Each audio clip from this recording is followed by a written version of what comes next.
I advise the Volunteer Center, and I work on our voting and civic engagement here at Madison College.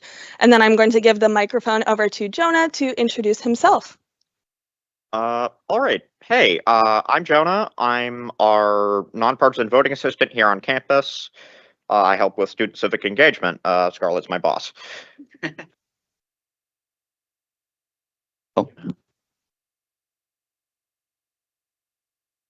My name is Terry Bell. I'm the news director for the Civic Media Radio Network. I am also an adjunct instructor of journalism here at Madison College.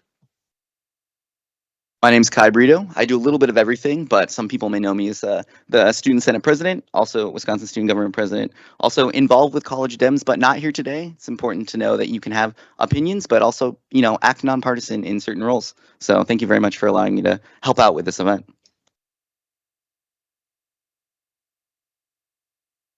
Without further ado, I will give it over to our two moderators to get started with our pre-planned questions.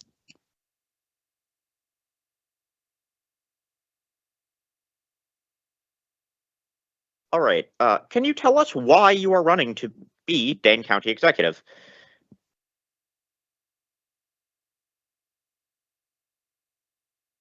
First of all, I want to thank Madison College for making space and inviting us to be here today, and to you all for moderating the forum. I firmly believe that democracy is something that we all have to lean into and do our part, and it is clear simply by having you here today that you believe very similar to me. My name is Melissa Agard. I am proud to be running to become the next Dane County Executive because I know that we need to build a stronger community for everyone that calls Dane County home. I'm an experienced, proven, and collaborative leader, and I've dedicated my life to ensuring fairness, safety, and prosperity for everyone. And the coalitions that I have built over the years and the support of the good people of Dane County uniquely qualify me for this position. I have had the opportunity of being born and raised here in Dane County. I'm raising my 4 amazing sons here, not far from where we are right now on the north side of Madison.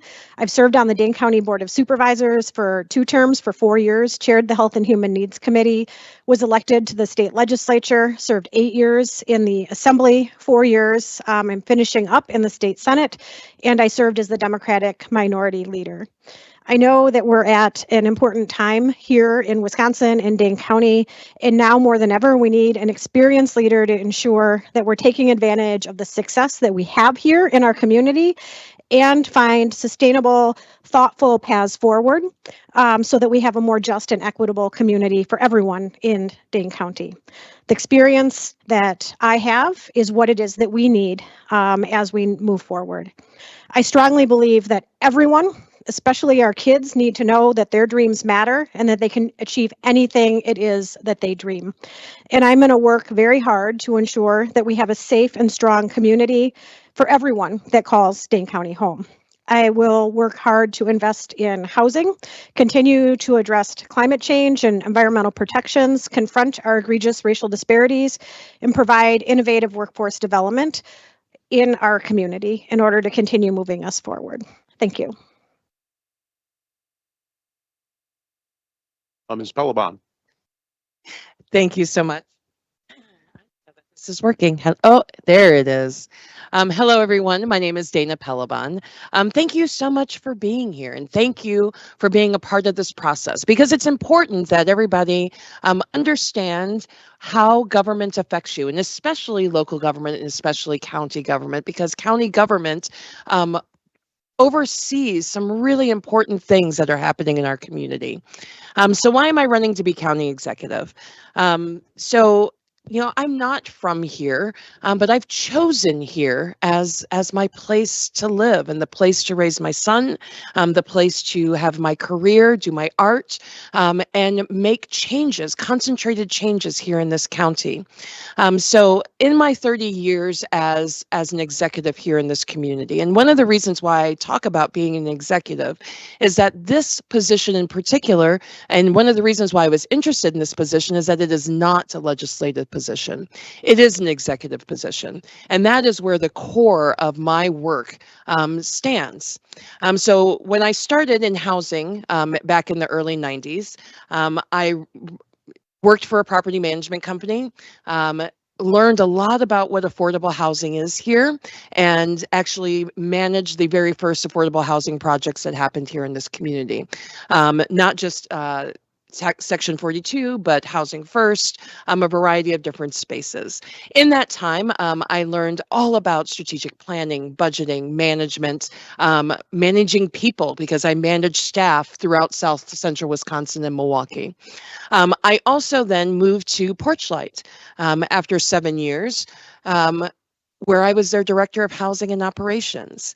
And that was an important space for me to be in because that coalesced the work that I did with housing and with human services. Now, in this time period, I have been interacting with county government and county services consistently through this time, building relationships, making sure that people understand where the resources are, what it is that they need to live a good life here in our county. So after 7 years of working at Porchlight, I was recruited to come to the Rape Crisis Center. So I've spent the last 5 years as the executive director at RCC Sexual Violence Resource Center, where I coalesce services here already in our county. I have a lot of different committees that I'm already on. I spent 2 years on the county board, where I did things like finish the jail project with reforms in place. Because our criminal legal system is a large part of what is happening in our county. And that's an important space for us to understand how it works and how it intersects with those most vulnerable in our community. And in addition to that work, I also am on nonprofit boards. I've been on the board of DAYS, Outreach, Urban Triage, Freedom Inc., World Builders, Mercury Players Theater, Stage Q, Broome Street Theater, because I also do arts. So the thing I think that makes me uniquely positioned is my expertise in the variety of areas that intersect with our county. In addition, I have been working in these county agencies this entire time. So these are people that I have relationships with. These are people that I have already done problem solving with over the last 30 years. And I understand the systems as they work intricately, because we here in Dane County are at a very specific time. We have a lot of things that are amazing in our county. And then we also know that we have a lot of disparities, especially as it relates to Black and Brown folks. Now, because I have been in these systems and understand how they work, from day one, I will be able to start running in this position. Because that's what an executive who has been doing this work can do. I don't have to worry about building coalitions because these are coalitions that I've already built. These are spaces that I have been in. This is work that I am currently doing. Not even as a county executive, I still coalesce things because when you are a leader, you don't wait. And that has been a hallmark of everything that I do, is I don't wait for permission. Instead, I say, what's next? And then how do we get people together to make things happen? So that's why I'm running for county executive, because I care deeply for this community. I understand the systems that are at play. I'm already doing a lot of the work in these spaces, and I know how to make this county be equitable, actually equitable, for all of the people in this space, because again, this is work I've been doing concentratedly for 30 years.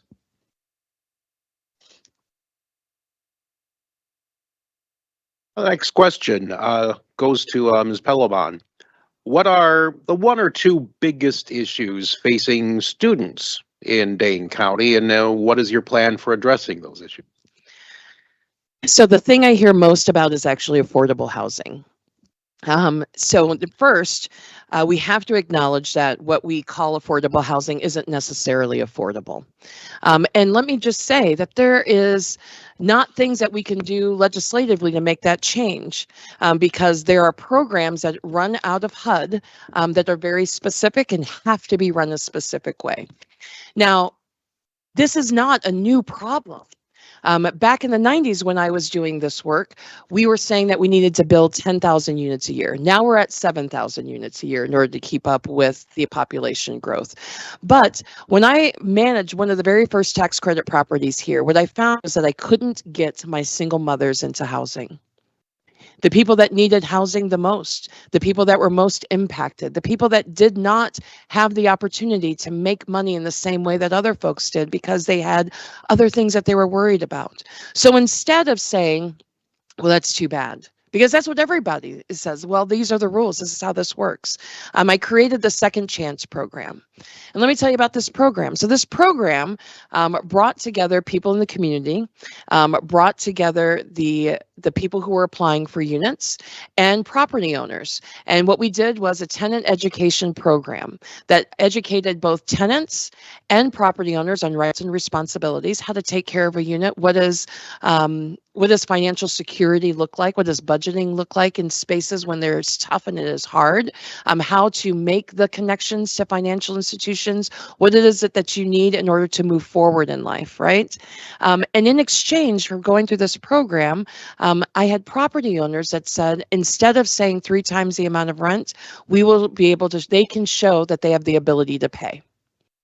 And that's a way that, for example, where we were able to get people into affordable housing that couldn't, because even if you can afford the housing, if you don't make 3 times the amount of rent, you don't have good credit and you don't have references, you cannot obtain housing. And it doesn't matter how many units that I build.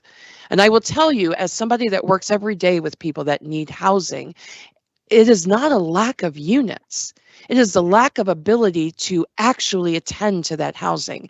So I want to explore programs like that, because that's a program that worked and actually is still working. It has housed thousands of people in our county over the years, since the 1990s. In addition, we do have to do some building. We need 7,000 a year. We're not going to make that because it's an incredible amount of investment. To give you a context, in the last couple of years, we've only been able to build about 2,500 units in our county. And that's a lot. That is truly a lot. Now, there are ways that we can incentivize different types of buildings. So we've been thinking about high density housing. Also, we need to think about those that can't build high density housing and can't qualify for HUD funding. So one of the things I want to take a look at is our TIF and TID districts and putting in financial incentives for lower density housing to be built in these spaces. In addition, I want to be able to booster up programs like Own It and the Madison Land Trust, where they are working towards home ownership in a way that is affordable. And these are programs that are proven, that work, and then have plans for beyond, even if that program stops, right? The other thing that I really want to focus on, and this is again something that I'm currently working on, is the coalescing of services here in our county.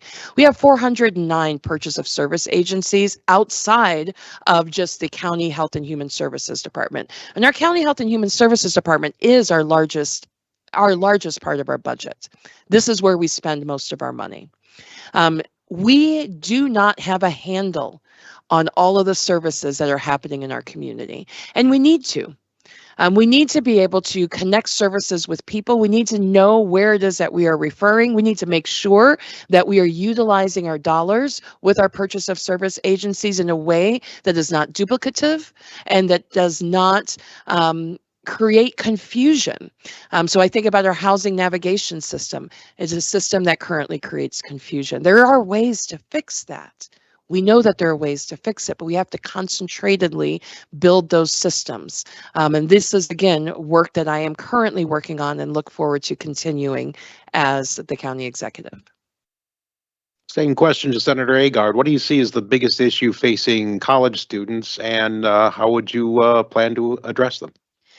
Thank you very much for that question. Everyone in Dane County needs to know that their dreams matter and that if they work hard and follow the rules, they're going to be able to achieve them.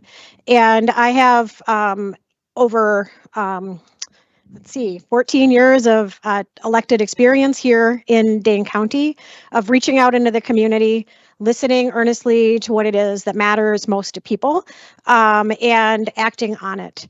and making sure that we are responding to what it is that folks need. Now, one of the things that I find very interesting over the last almost year of traveling around the county and listening earnestly to people who live, work, and play here, as I've been running for this office, is people don't necessarily know what county government does. And yes, absolutely. And I think that we have other questions that we're going to be getting to. Housing is something that comes up a lot. Economic development comes up a lot. Fiscal responsibility comes up a lot. Addressing climate change and protecting our natural resources is vitally important. But at the end of the day, people need to know what their government is doing for them and how it is that they can engage in the government to make changes to the better of themselves. So Dane County has a near $1 billion budget. And at the county level, it's everything from the airport to the zoo, our county parks and our roads, human services. There are over 3,000 earnest people who work for the county, as well as Dana pointed out the number of folks that we contract with that support the work that needs to happen there. But people need to know who to go to and how to make changes that benefit themselves.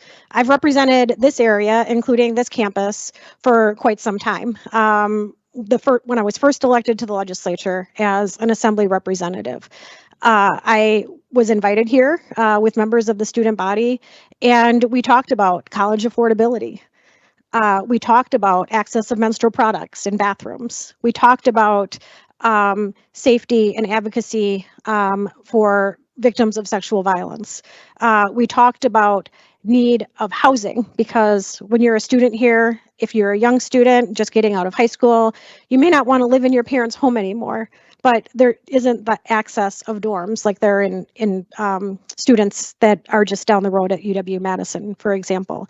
And if you have to find your own apartment, how are you going to find that apartment and how are you going to pay for it, right? So the issues that matter most to those of you in this room tend to be very much kitchen table issues. And you deserve to have elected representatives that are actively engaging with you, asking to hear what it is that works and doesn't work, and coming up with solutions.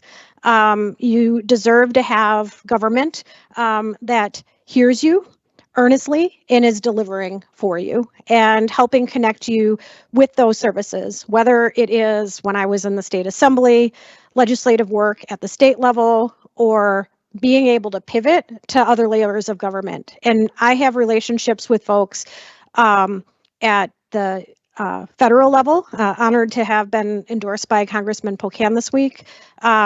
Relationships with people at the state level, honored to have the support and endorsements of many of my colleagues in the legislature, or if it's a local issue, and honored to have the support of the majority of the county board and local elected officials across Dane County. Through those relationships that are already existing, I know that we're going to be able to lift one another up and address the concerns that most affect you, whether it's affordability, whether it's access to housing, whether it's that you are hungry and you need more food, transportation concerns. We all need to know that our government has our back so that we can achieve those dreams that we talk about every single day.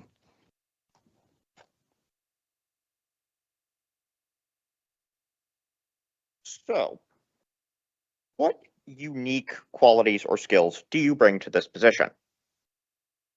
I'm assuming it's me first this time. Okay. Assumptions are dangerous, as my grandma used to say. So just checking. There's a little redundancy. I feel like I've answered some of this, but I'm going to illustrate it and try to expand on it. As a state senator, as a native of Dane County, someone who graduated from Madison East High School, went to UW-Madison, and a single mom of 4 amazing sons, some of them that have taken classes here right on this campus, and someone who resides on the north side, I know that I have deep roots and trusting collaborative relationships with people in the community, ready to get things done on day one. Before I dove into politics, I was involved in my family business, working with my dad, working in the private sector. We did back in the day when people had cameras, custom film processing and developing, and then moved into digital printing. And I have always been very involved in my community on numbers of different boards and commissions and nonprofits. And it was through that work and through growing up here that I know very much that public service and the way our community works best is when all of us lean in and do our part. I first ran for the county board when I had 3 sons, and I found out I was pregnant with my 4th son, and had the opportunity to knock on doors across the north side of Madison. I love this community, and I fell more in love with it with every conversation that I had with folks there. I then ran for the state assembly because I felt like our government in the Capitol building was not representing the will and the values of the people who lived in my district and across the state of Wisconsin. And I was thrilled to win that election and serve in the state assembly for 8 years, representing a district called the 48th district, which is primarily the north and east sides of Madison, including this campus.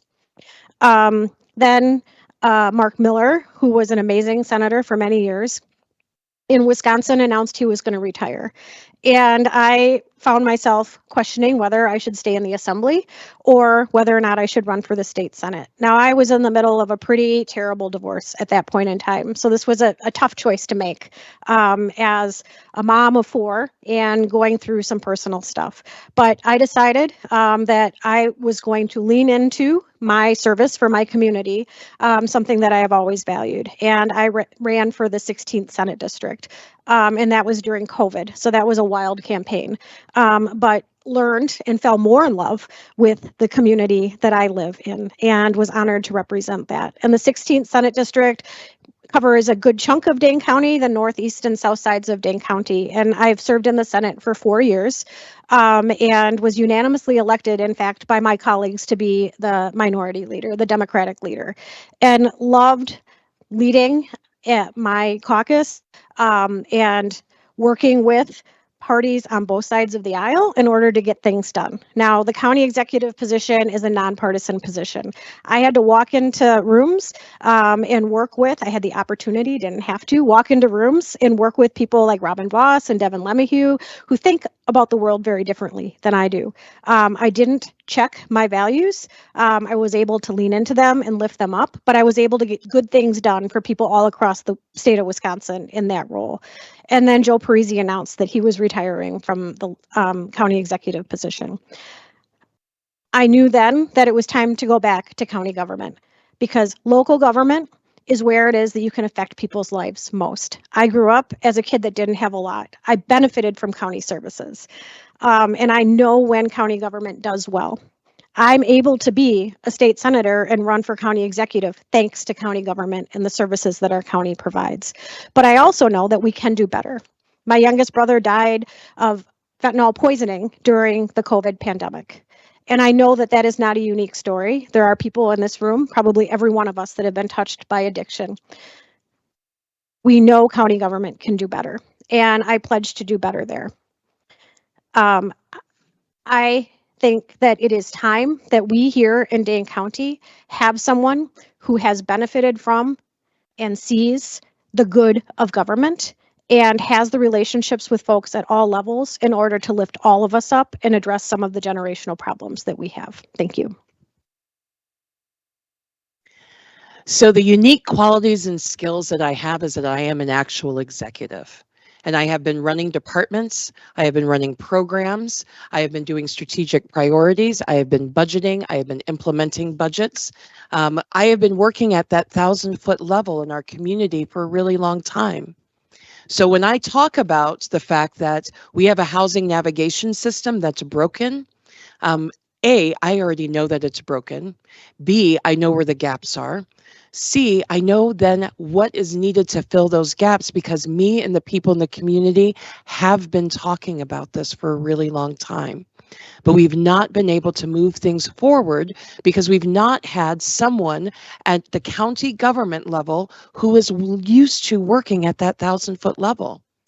We have elected officials to this position for the last few years. And it has been great when you're looking at things from a 10,000 foot level, right? So when I look at our 3 to 5 year plans, they're lovely. Those are the things that Executive Parisi and Executive Fault have put in place, for example, for our climate change programs. But the things that keep getting missed are the things that directly affect us the most. And that's because we do not have someone that understands the systems and the processes in these spaces and then knows how to navigate through them. And that is the unique qualities and skills that I bring to this position, is because I know the work. I know the work deeply because I do the work, because I've been in community with the folks and the programs that do the work. And when it's 2 a.m. and someone in our county, someone in our law enforcement, someone in our sheriff's department, someone at a POS agency, they need to figure out what is next, they call my phone all the time. Not because I happen to have my phone on, but because I understand the intricacies of what happens next, and then how to make those solutions sustainable, move forward, and directly affect the people that need them the most. So I honor Senator Agard's amazing work in our legislature. And I think that she is and has been one of the best legislators I've ever seen. Also, I know for me, when I think about what needs to happen in this county, I don't want a legislator in that position. I want an executive, one that does that work, and I believe that I am the right person to be there. Next question is to Ms. Pellebon. Madison College is a very significant institution in Dane County, not only helping young people get their start or people mid-career train for new jobs, but we're the pipeline for a lot of Dane County employers. What can the county executive and you in particular do to make sure that Madison College is adequately funded? So the first thing that we've got to do is make sure that people have the opportunity to come here, and that means that we are taking care of basic needs, and we have not done a really great job of that here in our community. So the first thing, again, I want to focus on is the services, because I can't get people to come here if you don't have housing security, if you don't have food security, you don't have the things that you need to be able to make the next steps. So 2 of my stepsons have come here, and it's a great community. It's a great college. And a lot of people don't understand the services that are available here. They don't understand that there are a variety of programs that they can be involved in. So as far as how it is county government can help, we don't fund public institutions like this. That's not what we do at the county level. It would be lovely if we could fund everything, but we can't.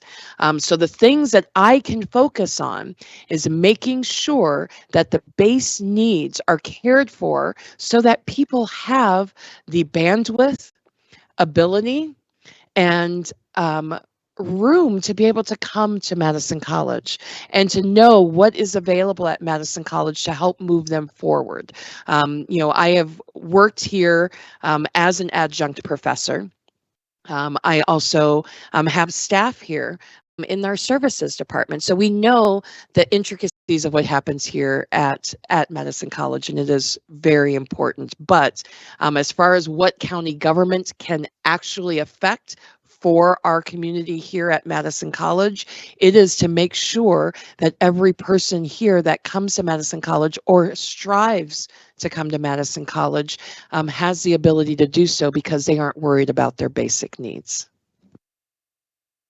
Same question, Senator Agard. What can the county executive and you in particular do to make sure that Madison College serves the students and the regional economy? Absolutely. So tech colleges receive about 30% of their funding from property taxes. So people who are homeowners and renters who pay rent to people who own those buildings are paying about 30% of the funding for institutions. And then the majority of the remainder comes from state aid and federal funding and the tuition that you all pay. So as Dana mentioned, the county does not fund directly Madison College. But the county does fund many of the services that are provided to people here. When I was on the county board, we worked really hard to make sure that there was a support for veterans and people who are returning from military service to be able to be successful here, and had an office. Many of the purchase of service agencies that we have both been talking about to address housing insecurity, food insecurity, childcare needs, transportation needs. Those are things that we directly at the county implement. But we know that we need to be investing in improvements to our educational system. And with my relationships with folks in the state legislature, I know that as we're sitting on a near $3 billion surplus in the state budget, that money deserves to be reinvested in our communities. All levels of government need to be funded adequately. Those state funds could be going to our technical colleges. Those state funds could be going to childcare facilities so that people could come to school knowing that they have a safe place to put their child. Those funds could be going into behavioral health services so people can make themselves more whole and leave their house to come here to learn more. The list goes on of how it is that the services that the county provides in fund do directly impact the students here, despite the fact that the county isn't one of the investors at the front end of funding for the technical colleges. The county plays a vital role in making sure that the services are being provided to you all, and that when you're outside of this building, these institutions, that you have the support and resources to be good learners, to be gritty, to be thoughtful, and be able to lift yourselves up. Appreciate the question. All right. I'd like to move to a different question here, and I will field this to Senator Agard. So, do you have any plans to expand the public transportation options throughout Dane County? For example, expanding the bus system or introducing passenger railways? So transportation is something that we need to be thinking about more and more. Multimodal transportation and alternatives to traditional car driving around in our communities are priorities for folks. Many people call it road diets. But we also know that people need to get from where it is that they live to where it is that they go to school, where they work, where they recreate. Dane County would benefit greatly from a RTA, a Regional Transit Authority. Now, we had a plan in 1997, that is a long time ago. Dane County actually created a transportation plan called Vision 2020. And when Scott Walker was elected to become the governor of the state of Wisconsin, he made RTAs, Regional Transit Authorities, be something that we cannot have in the state of Wisconsin. That is something that red communities and blue communities across the state of Wisconsin want. And with the hope of a more pragmatic legislature with the redistricting after November's election, I will be advocating as the next county executive to put RTAs back on the table so that we have walking paths and bike paths, and that we don't turn our backs on the possibility of having rail like Governor Walker did at that point in time.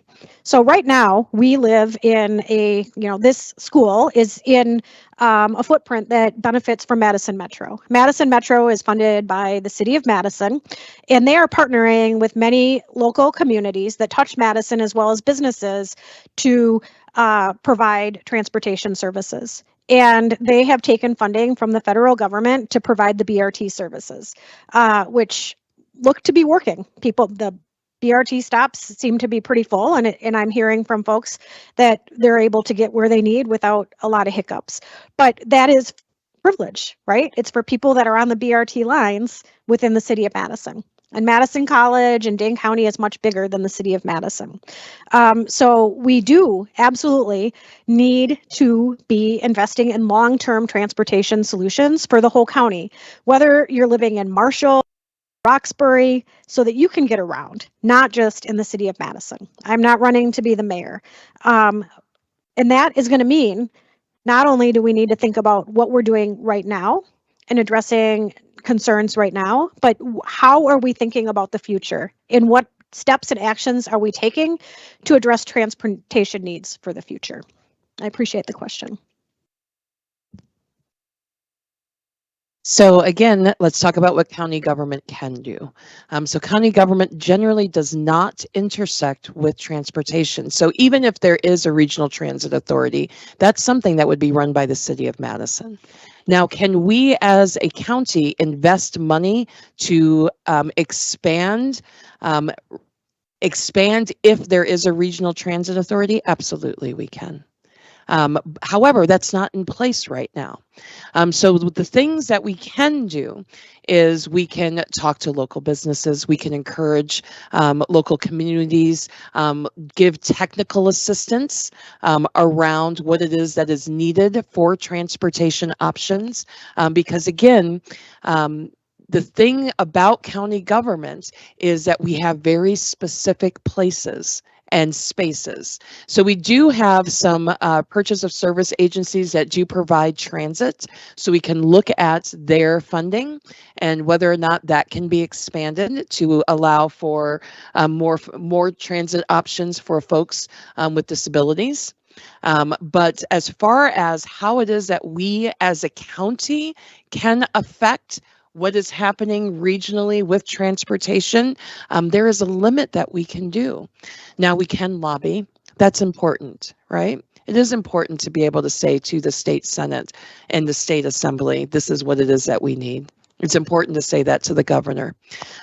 But when we think about what county can do, we think about bike paths. We think about our roads and making those more accessible, and that's stuff that we are already doing here in our county. So I will continue that. On the county board, I voted for a variety of different things that expanded our bike paths, that expanded road access in our rural areas. And again, talking to a lot of businesses like Epic, who invest a lot of money in transportation from their campus in Verona to the Madison area. So enlisting and engaging organizations and companies like that who are already have people that do need that transportation option to support the work that they are doing. And again, if they are a purchase of service agency, that is something we can look at directly at their contract. Next question is for Ms. Pellebon. A frequent complaint of young people, college students, is that they feel out of touch with their elected leaders, or maybe more to the point, their elected leaders are out of touch with them. What would you do to make yourself accessible to people in Dane County in general and students at Madison College in particular? So the way that I make myself accessible is I talk to people all the time. There are a variety of ways already that people get a hold of me. There are forums. There are, what's lovely about the county executive position is that it comes with a communications team. So being that I did marketing and communications, that was one of my jobs. I understand what it takes to get a message out to folks and to listen to what it is that people need, and then respond to that and make sure that the messaging is really clear about what it is that we're talking about. One of the things that I have done in all of my spaces is made sure that things were done in plain language and that there is language access. So on the county board, in the last 2 years that I was on it, we have not had really good language access to spaces. And that was one of the things that I led the charge to change at our county board level. So making sure that our 911 center had operators that could speak in a variety of different languages, not relying on the language line that is faulty, right? Instead, making sure that we are hiring folks that are not just bilingual, but bicultural. Because even though you know the language, you may not understand the issue and the cultural barriers that come with folks that are engaging with county staff. So that has been something that I have ensured on the county level already to make sure that we are able to communicate our priorities in a variety of different spaces and in a variety of different ways. Social media is huge. I'm on TikTok. They made me do it. My 19-year-old thinks I'm lame, but I don't care. But it is a great way that I have been able to connect with people that I've never connected with before. There's youth that come to me because they saw my TikTok. And that's the type of thing, making sure that you are accessible in every space, in every language, is a priority. And so I will continue to do the work that I do now and then expand that, because we'll have a whole communications department. There's zero reason for people to not know what is happening in our community. And we have not, on the county level, done a really good job of that. And that's one of the things I want to change. Question to Senator Agard. What would you do to make sure that students at Madison College feel seen and heard? Yeah, so as I chatted about before, this is an important part of our community. And not only taking an advantage of being able to be invited in to events like this, but showing up when there are events that are open to the community. I love being able to come here and attend community events like your powwows and food tasting, eating out of the culinary system, being invited to speak to classes about different policies that I've worked on, having the opportunity to meet with members of the student council about how they can advocate to change laws and even to change the culture here on campus. I remember a handful of years ago, I introduced a bill to provide menstrual products in bathrooms in the state of Wisconsin. And there was someone on the student government that wanted to make sure that menstrual products were available in the bathrooms here at Madison College, because they weren't for free. You had to have a quarter. And who carries quarters anymore, right? And I love that invitation. So it's a matter of being able to show up when there's opportunities for the public to be there. And there's the ability to show up when people are reaching out, inviting you. I have a robust history of being out in the community. I am much happier when I'm in the community than when I am in my office.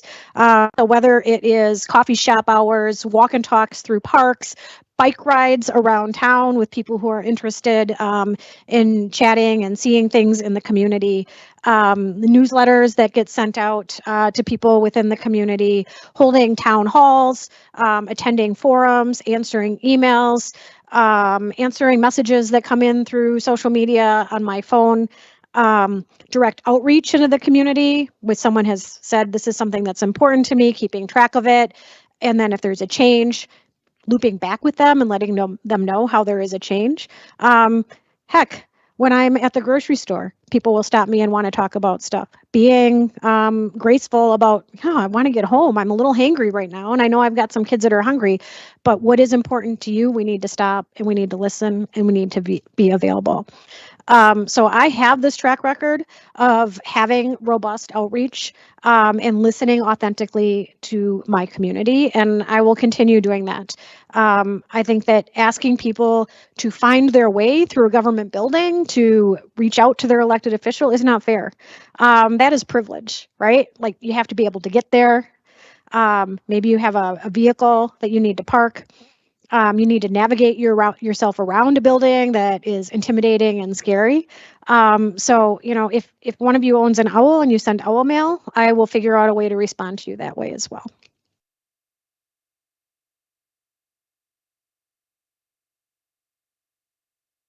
Right. At this point, I would like to open it up to audience questions.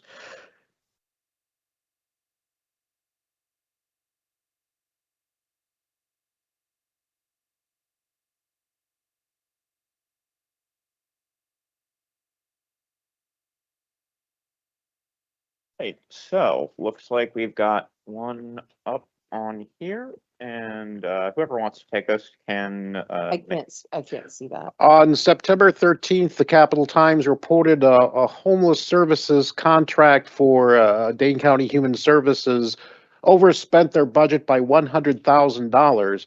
Do you believe the unhoused community deserves answers as to what happened to that money?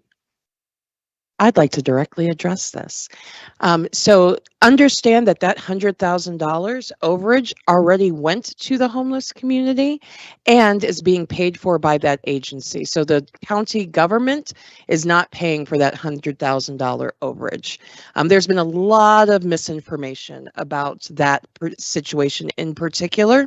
And if you know how grants work, and especially how homeless services funding works, you have a lot of money that goes out in a very specific amount of time. And we only had $317,000 for that contract. That's not a lot of money, friends. And that money went really quickly because we are in a housing crisis. So that $100,000 overage has zero effect on the county budget. It is directly coming out of that nonprofit's coffers. Direct. So if people overspend what it is that they were given from the county doesn't give more money for them to cover that. That's not how that works. So instead, that purchase of service agency has got to cover those overages. They have. So what that effectively means is that there was $417,000 that went out to serve our homeless community. Same question, Senator Agard. Yeah, so I think that transparency in how government works and how the government spends its money is very important. In the legislature, I was actually a little mystified when I was first appointed to a committee called the Audit Committee, but it became my very favorite committee that I was able to serve time on. And it provided me the opportunity to work directly with the agencies and departments across the state of Wisconsin to become better. And for the people that are working there, as well as the people that receive services, to know how their government is supporting them. Now, housing is a human right. And I believe that everyone deserves a fixed, safe place to stay. And homelessness is a real problem within our community.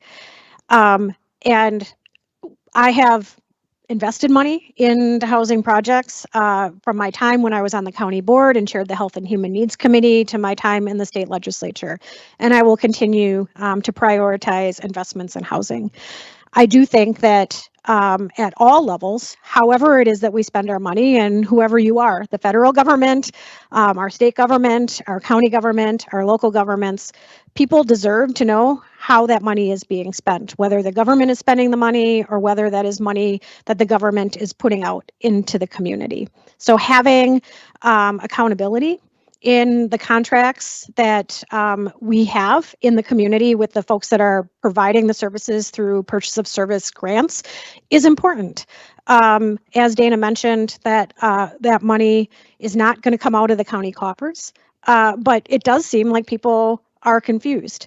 Now, I think they're confused when it comes to many different agencies and how it is that the county puts those resources in the hands of nonprofits and service agencies, and that it is vitally important that we provide transparency so that people know how to access those services, so that the money is distributed in a fair and transparent way, and that people can trust their government and trust the agencies that are providing the services. We can always do better.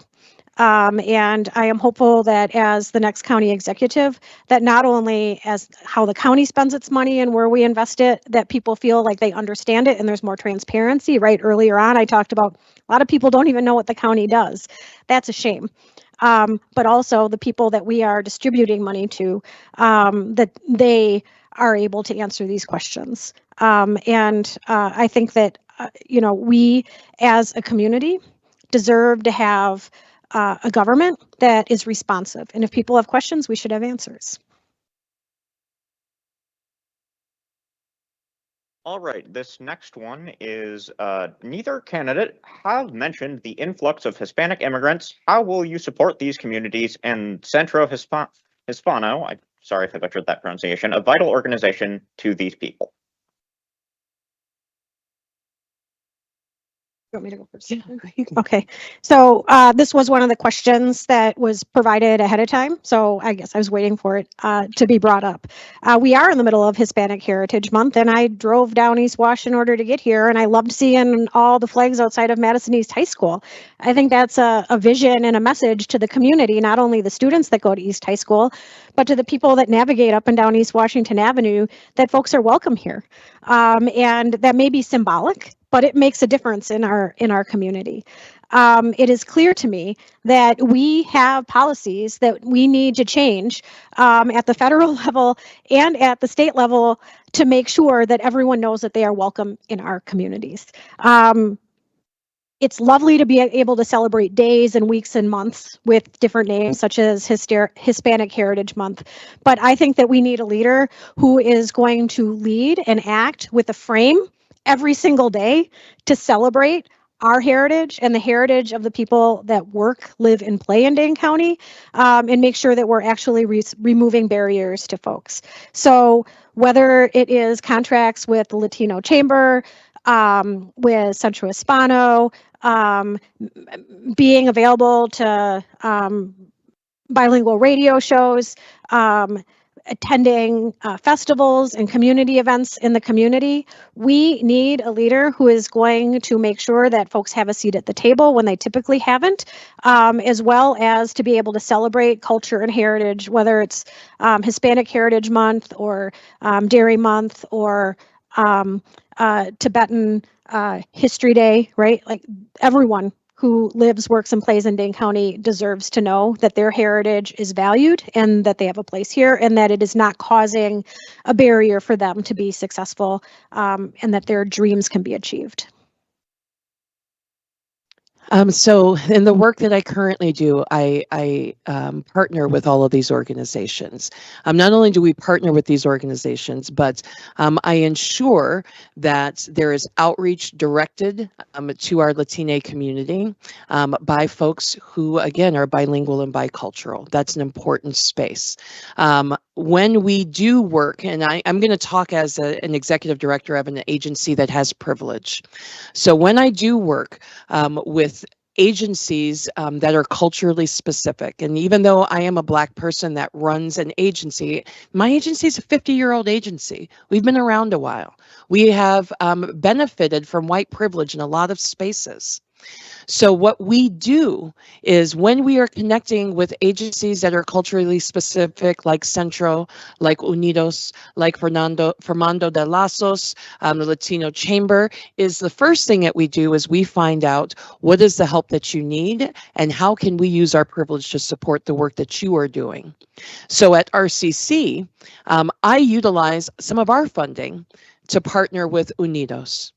I do very specific volunteering as the executive director of RCC with Unidos, whether that be helping with programs, helping with grants, technical assistance. We at RCC already interface and connect with our immigration services at the county.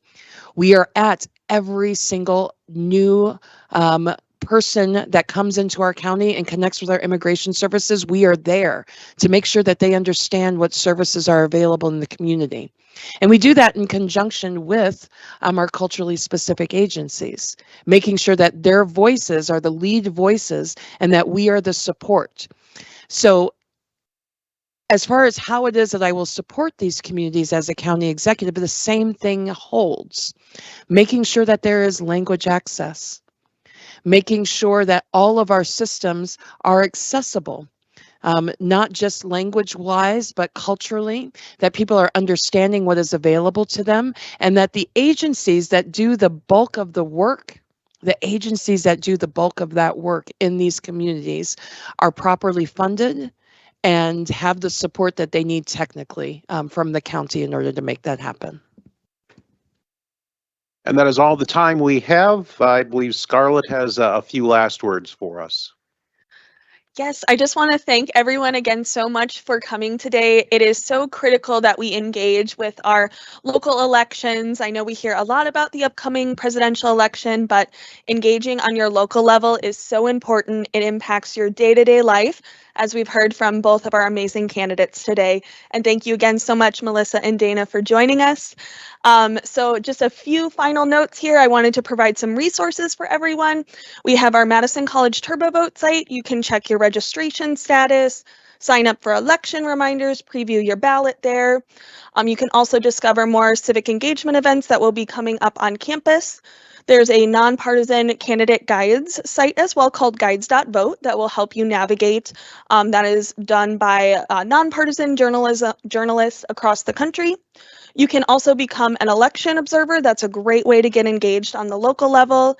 There's also a link to those new district maps. I know we mentioned it briefly today, so you will want to take a look at those. They were recently redrawn. And then you can also sign up to help as a poll worker on election day. So that is an option there. Just some great resources. But thank you again so much for joining us, and have an amazing rest of your day.